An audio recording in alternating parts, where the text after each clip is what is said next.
No matter how you walk the Camino, one thing is for sure: you bring your personality and temperament with you. Over the last 4 videos, we've talked about our personalities and our pilgrimage types in terms of the 4 classic temperaments. The Camino is a mirror, really. It helps us see more clearly who we are. And when we know our temperament, it helps us to walk with more peace, more purpose, and more joy. Let's quickly revisit the 4 temperaments that we've discussed. We'll start with the determined trailblazer, or the choleric. Cholerics are focused, disciplined, and thrive on challenge. But sometimes surrender is their greatest growth area. The joyful wanderer, or the sanguine. They are friendly, spontaneous, and energized by meeting other people, but deep reflection might be a challenge and an invitation to something more. The thoughtful seeker, or the melancholic, tends to be introspective, idealistic, and spiritually deep, but perfectionism or overthinking can weigh down their joy. And finally, the gentle wayfarer, or the phlegmatic. They are peaceful, consistent, and steady, but they might be called to step into greater intention and ownership of their walk. None of these 4 temperaments is better than the other, and none of them is better suited to a pilgrimage than another. We bring something necessary to the Camino and to the world.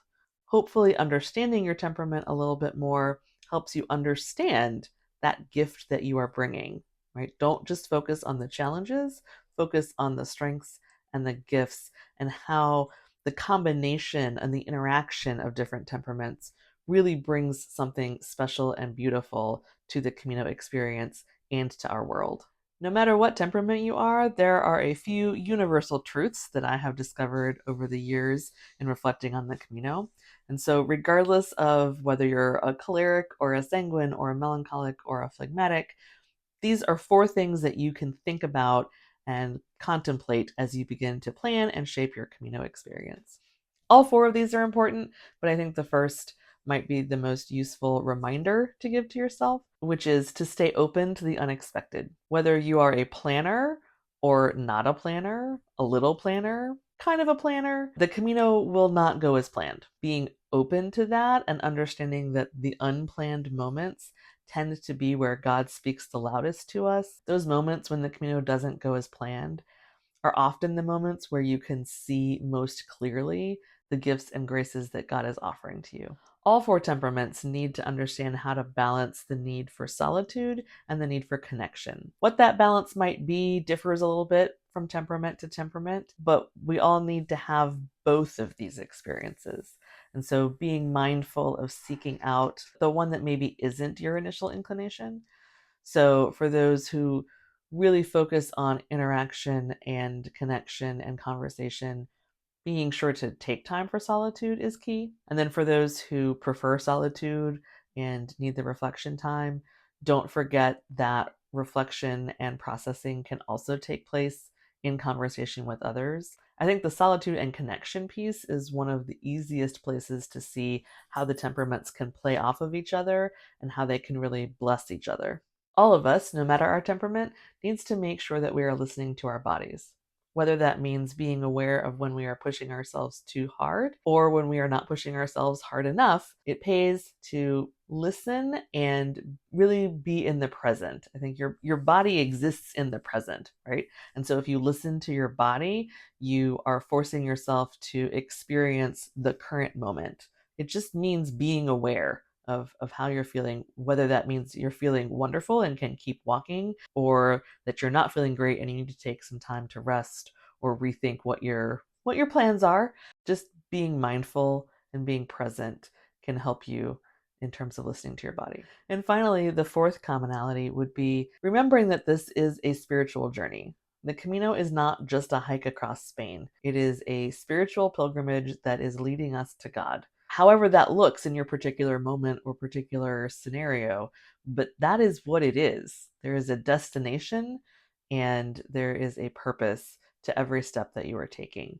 And so remembering that and leaving space and time to experience the graces that God will shower upon you if you are receptive and open, and paying attention is really a key to making this Camino experience so meaningful and something that still gives me life after so many years. It's been 14 years since I have done my first Camino, and I still recall the lessons every day. These videos and sharing wisdom and information about the Camino continue to keep it alive in me and allow me to even reflect now on experiences that I had during all three of my Caminos that provide lessons that are life giving and that give me inspiration and draw me closer to God. So I encourage you to remember the Camino is a pilgrimage, it's a spiritual journey. So we've come to the end of chatting about the four temperaments.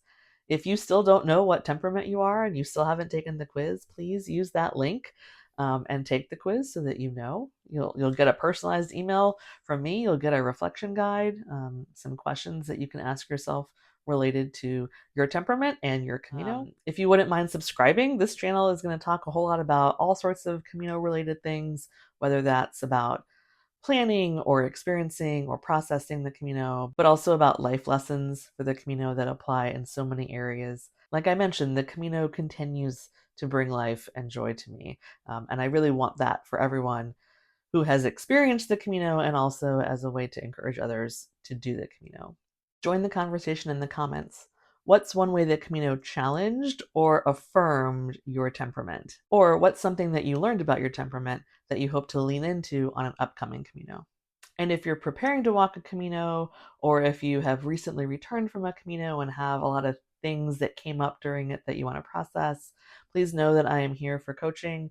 I have those 30-minute temperament chats that you can sign up for, but I also have a more robust Camino Joy coaching program where we tackle some of the big questions and work through the lessons and ideas that may have come up for you. So those links are in the description below.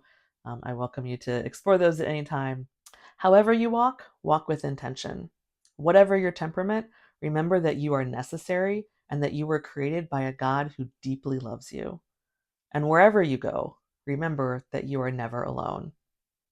Buen camino, my friend. I'll see you on the way.